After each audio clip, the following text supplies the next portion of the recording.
Welcome back to the Wizard Shop. And yes, this is a pretty tall vehicle. It's time for another open heart surgery video. I know you guys love them, and I don't want to leave you guys out. So let's take a look at what's going on with this Avalanche. Let's get started.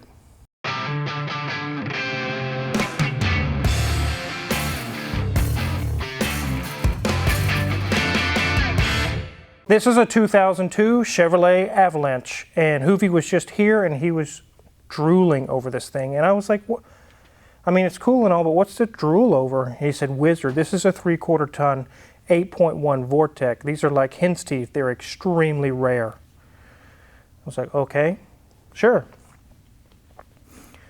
I've done multiple videos where we've done the scenario of you walking in on a loved one while they're in the middle of open heart surgery. Imagine the gasping you would do. It would be like, oh my, can you put that back together? I hope this is all going to work out. It just really would freak you out. And this is one of those scenarios here where a customer would walk in on the car and they would literally, their blood pressure would be elevated. They would be scared. Let's take a look at what's going on inside of the dash. So we'll take a look at this in detail here in a moment, but why this is all apart is for a heater core. The customer called ahead of time for an estimate. They were happy with the price, and they said, I've got to get this done. Take a look, guys. It is pretty scary. In order to do a heater core on most modern cars, you have to pull the heater box or the HVAC box completely out of the vehicle and then split it in half, and we're going to show you that also here in a minute. There is no quick way around it. There is no shortcut. This is the way you have to do it, and it just looks disastrous. So let's go ahead and take a look at everything that had to come out of this vehicle just to get to a little heater core. So this is cart number 1 out of 3 carts full, guys. I'll go through each part quickly and show you what all had to come off, and we'll start here with the instrument cluster. There we are. That has to come off to get to some bolts behind it. Here's our HVAC control head. Here's a grab handle. Here's some ventilation ducts. Here's some panel covers.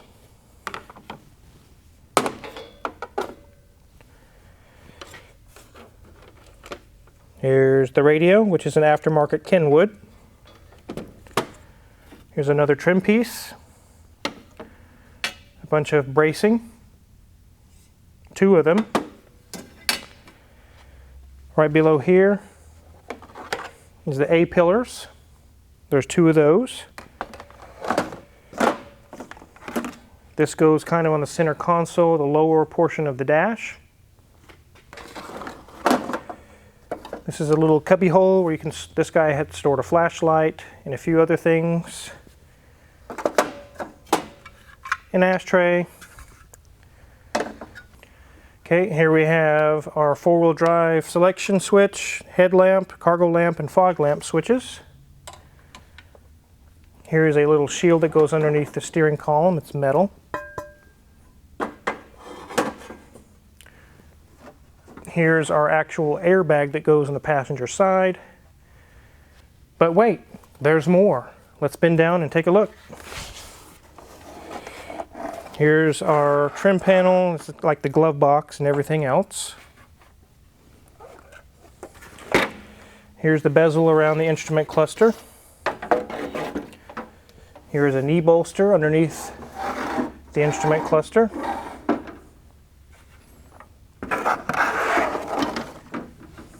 But wait, there's more.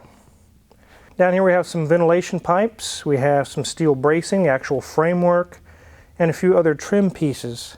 Now keep in mind, all this had to come apart just to get to the HVAC box. We haven't even taken it out yet. All we've done by taking all this apart is just get to it. Let's take a look inside the truck.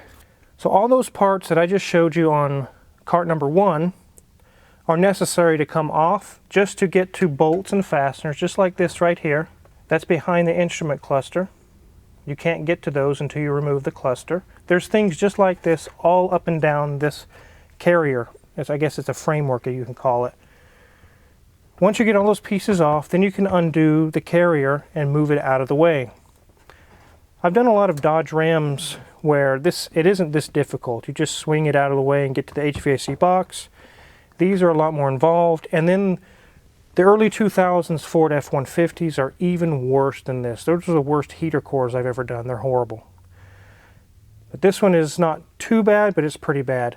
Magic Mike's actually doing this one, and halfway through it, he's like, "Wizard, I don't even know if I want to do another one of these. This is horrible." I said, "Hey, welcome to American trucks." That's pretty much the way they are to do the heater cores. They are not fun, nor are they cheap. But as you can see, there's a big cavity behind the carrier. It's got holes through the firewall. That's where the HVAC box mounts. I'll go ahead and open the hood. We'll look at the glorious engine underneath, and I'll show you things that have to be disconnected just to get the HVAC box out. There's the big 8.1 Vortec. I think they have almost 500 pounds of torque, 450, somewhere around in there, like 350 horsepower. I don't know the exact numbers, but they're very, very powerful. Basically a 454 big block that's modernized and punched out to a 496. But here we can see this is where the air conditioning, these lines used to connect. Over in there is another hole where the heater core ports come out. But there's these little holes all along, if you go along the firewall, that there's studs that stick out. And I'll show you those here in a minute on the HVAC box. But there's little nuts and bolts all along the firewall that hold that HVAC box to the firewall. So here's cart number 2. We had the receiver dryer out and off in order that we could get to a lot of these bolts and nuts and things that held the HVAC box to the firewall. Lots of little pieces and clips that still had to come off, but not a whole lot. We can see our cabin air filters were 50% plugged up or more. Pretty gross, but we got new ones here. But wait, there's more. So here we have cart number 3. This is the bottom half of the HVAC box. This is the top half. As you can see, they go together, just like that. They house the evaporator core and the heater core inside of there. Here's the studs I was talking about that go through the firewall. Here's a guide pin. There's a place where a bolt goes in.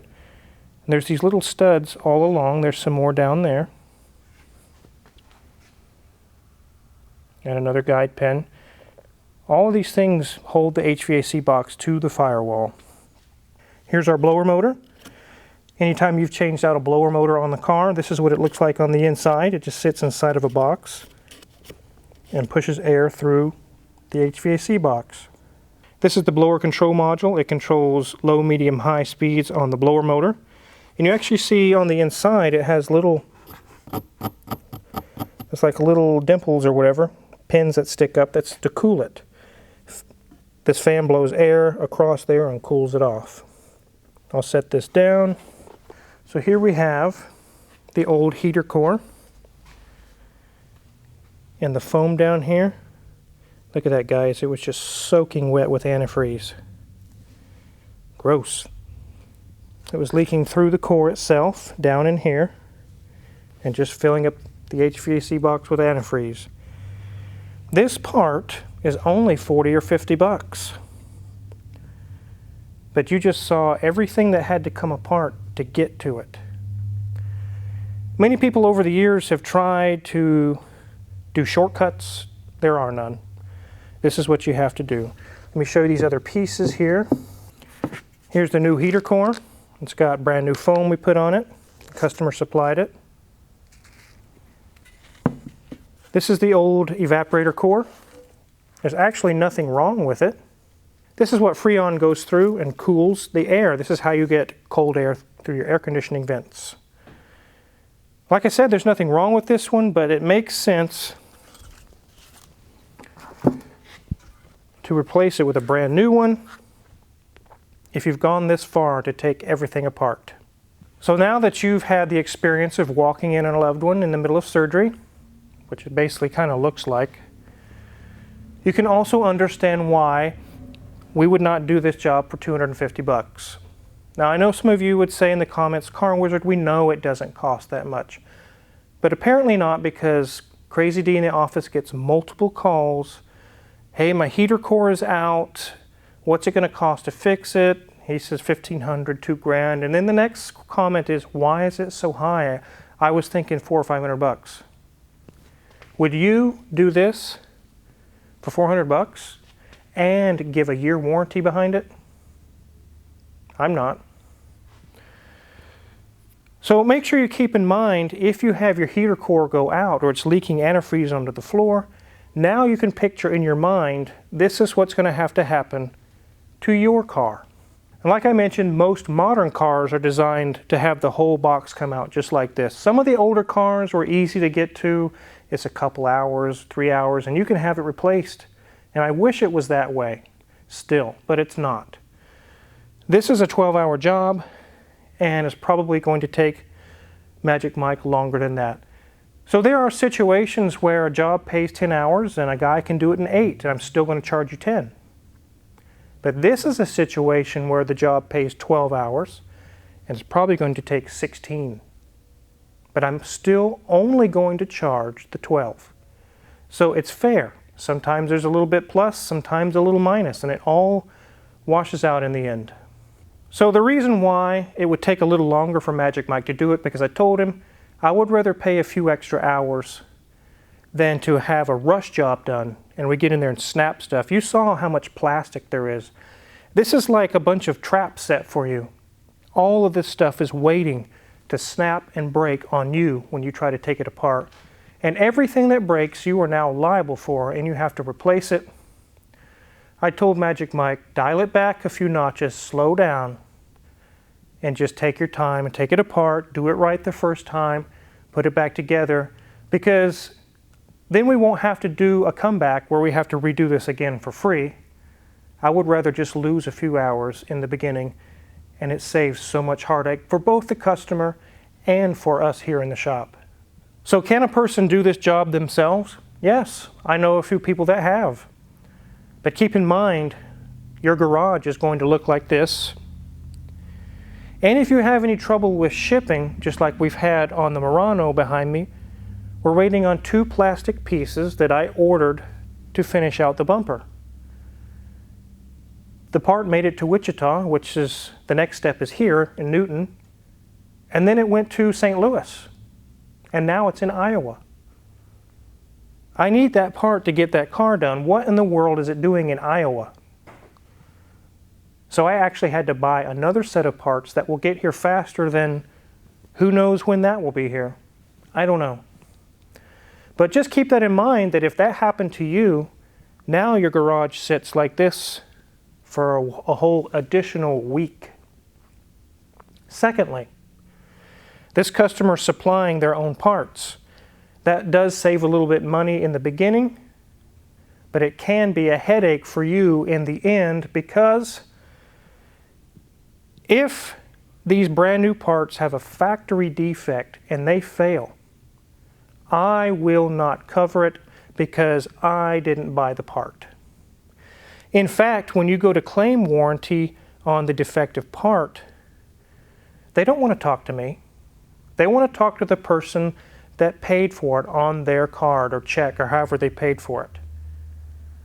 So you get to pay me a second time to pull this all back apart, do the job again, and you can take that bill to the part supplier and say, you need to reimburse me for this because your faulty part made me have to take all this back together. Now, if you buy the part from me, I take care of all that. I handle that for you. That's part of running a business, that I supplied the parts, I'll deal with the headache. All you have to do is bring the car back and we'll solve it. If you supply the parts, you get the headache and you get to deal with your reimbursement of the cost. So make sure you keep that in mind. As in the last video where we saw great grandma there, the heater core is one of those that's very, very easy to do. Like an hour I could have that one done. Even though I do make good money on this job, I wish it was easier like that for everyone, for every car, because it would be so much less headache for us and for you, the customer. But unfortunately, when they built and designed these cars, they don't care about me or you. All they care about is their profit on their end, and after the vehicle's out of warranty, it's not their problem anymore. So if you're curious what kind of tools Magic Mike used to pull this thing into all these pieces, check my Amazon affiliates link in the description below. All the tools we have in the shop are listed for sale there. We get a small cut. We really appreciate it. So make sure to hit the subscribe button because the shop is full of cars. There's tons more videos to come. Thanks for watching.